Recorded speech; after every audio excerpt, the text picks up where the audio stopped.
What's better than Game 7 of the NBA Finals? Let's talk some basketball.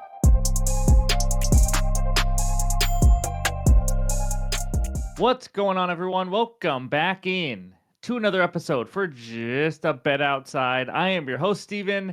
This is what I look like on the weekend, in case you're curious. Not much different, obviously. But either way, this is the last NBA video of the entire season. It's crazy. It's been a ton of fun talking ball with all of you guys. I just want to say thank you for letting us be a part of your daily routine and just talking basketball, all those late night sweats in the Discord and everything. But real quick, Game 7 is our first 0-2 game of the series. That game just sucked. I mean, it was a blowout. Everything just sucked about it, but it brought us to Game 7. That's right. So we do have our plus 425 futures bet that is very much alive. We'll talk about that in a little bit. But of course, before we get into it, any graphics you see are from an app called OUTLIER, the best betting research tool on the market today. Click that link below in the description. You get a 7-day free trial. So let's get into it with our final NBA dad joke of the year. So here we go. I married my wife for her looks, but not the ones she'd been giving me lately. Alrighty. In this video, we're going to recap Game 6, and then we're going to go over our best bets for Game 7. I have 3 best bets.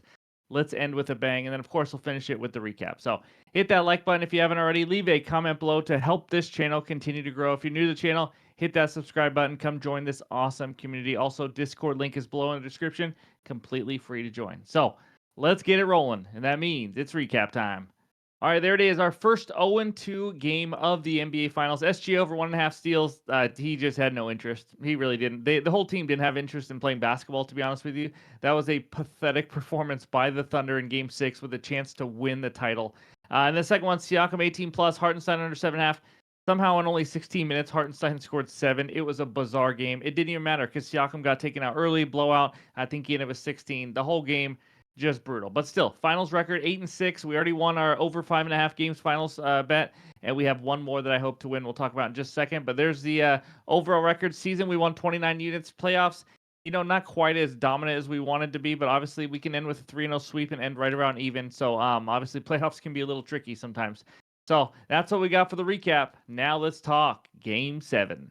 All right, this final game of the NBA season takes us out to Oklahoma City, where the Thunder hosts the Indiana Pacers. Thunder minus 7.5. Total is 214.5. You know what? A real quick preview. Thunder may win the NBA title, but it's no small feat, that's for sure. But I just wanted to point out, I just think they have completely underperformed big time. This is their second 7-game series. They've covered the spread once on the road. That Game 6 performance was not something you usually see from just dominant NBA champions. I think they've relied on their two stars too much. But again, they have a chance to win the title. Why? Because that's how good they actually are. I think they've been outcoached this series as well. But again, you win one more game, you win the title. They don't care. That was just my 2 cents. Leave a comment below. Let me know what you guys think. I just don't think they've played that well. But either way, the Pacers played excellent defense in Game 6, shut them down. They had a lot of guys ready for SGA's attack. They double-teamed him a lot in the paint, and they just seemed to kind of pick up a little bit lower and not right at half court. So they made some adjustments. We'll see if it carries over because winning in OKC is not easy. But a quick update on the finals future bet, Aaron Nesmith, most threes made in the series, plus 425. After 6 games, here we go.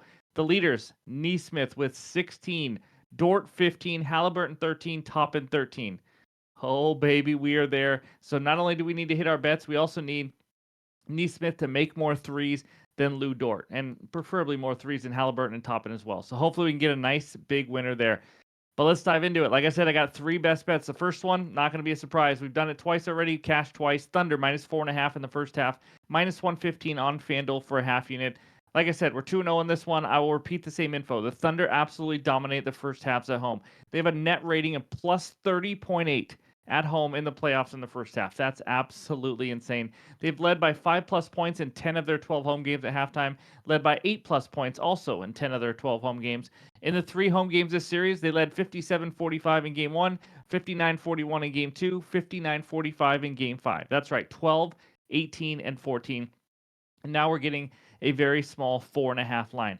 Pacers in the first half of this playoffs, slow starters compared to the Thunder. Last series versus the Knicks in 3 road games, they were down 7 in Game 1, down 12 in Game 5. They did lead by 3 in Game 2, so that was the only one they've covered in quite a while. Pacers net rating in the first halves this year on the road, minus 4.8. I mean, it's not even close. Pacers have only scored 45, 41, and 45 in the first half in these three first halves in OKC. Thunder crowd's going to be absolutely nuts. We're just going to stick with what's been working here in this first bet. Line is lower, which is kind of surprising to me. I know it's game 7 and all that, but again, this isn't full game. Give me the Thunder minus 4.5 in the first half. That is my first best bet. Second one. This one's a little juicy, guys. I'm not going to lie. I don't love this much juice, but it's tough to find value, and I really like this one. Give me Pascal Siakam over 1.5 steals plus blocks, minus 145 on DraftKings for half unit. Yes, I don't usually give out minus 145s very often, but let's talk Siakam in this series. This is not a lot of description when you're talking steals and blocks, but in the 6 games this series, he has a total of 18 stocks. That's averaging 3 per game. Stocks are steals and blocks. That's what the young kids are calling it. Over this line in 4 of the 6 games, he has 1+ stock in all 6 games. Before game 6, he had a nice 3-game stretch of 3, 6, and 5, just absolutely crushing this line. Last 10 games overall, he's over this line in 7 of 10, averaging 2.7 stocks per game, so almost 3. I almost went with his over half a block, to be honest, because that's minus 114, better odds. He's had 1+ block in 7 straight games, so you could go that route as well. Just wanted to point that out. He's been getting quite a bit of steals, so I'm just going to include it here, but I wouldn't blame you for the over half a block. So give me Pascal Siakam over 1.5 stocks. That is my second best bet, and that brings us to our third and final one. Another half unit play. You guys might not like it. Give me the under 215.5 at minus 115 on BetMGM. We're going to talk some crazy trends here in just a second, but the total for the first game was 229.5. Now we are all the way down to 215.5, and I still want the under. The over feels to me like a sucker bet that the books want you to take. Again, sucker bets win too, because I take non-sucker bets and I lose. So it doesn't guarantee anything, but that's what it feels like to me, and here's why. Let's talk why I like this under. First of all, Game 7s have been all about defense. First of all, or also, the players are more nervous when they play offensively. You usually see less shots, a little bit slower pace, and you're getting 100% effort defensively. Every single possession determines whether these guys get to live as an NBA champion for the rest of their lives, and you see it in Game 7. So let's talk those numbers. Since 2015, Game 7s in any round of the playoffs with a total of 200 or higher. This one's well over 200. They've gone under in 17 of 24 games. The total average score of those games, 199. Now, not done yet. Since 2013, in Game 7s of either the conference finals or the NBA finals, that means like your season's on the line, you're at the very end. That's happened 8 times since 2013. All 8 have gone under the total, and they've gone under by an average of 16.9 points per game, not even close. So for those 8, we're in the NBA finals, and those were under by an average of 18.9 points per game. It's absolutely crazy. You just see it all the time in Game 7s. Even though the total's lower, this just reeks like right around 200 somehow. But I do like what I also saw from the Pacers defensively in their last game and how they played. But this is more about the line that was dropped, how it's been played historically in Game 7s. But on top of that, it's not that crazy because 2 of the last 3 have gone under 215.5 in this series. So I expect the refs to swallow their whistle as much as possible here. Give me the under 215.5. That is my third and final best bet of the season and of the NBA Finals. Thank you guys for watching, as always, every single day. Really appreciate it. But before we get out of here, let's check out that recap. All right, there it is. My 3 final best bets. The Thunder minus 4.5 in the first half, minus 120 on ESPN bet for half unit. Pascal Siakam over 1.5 steals plus blocks. Yes, it's juicy. Minus 145 for half unit.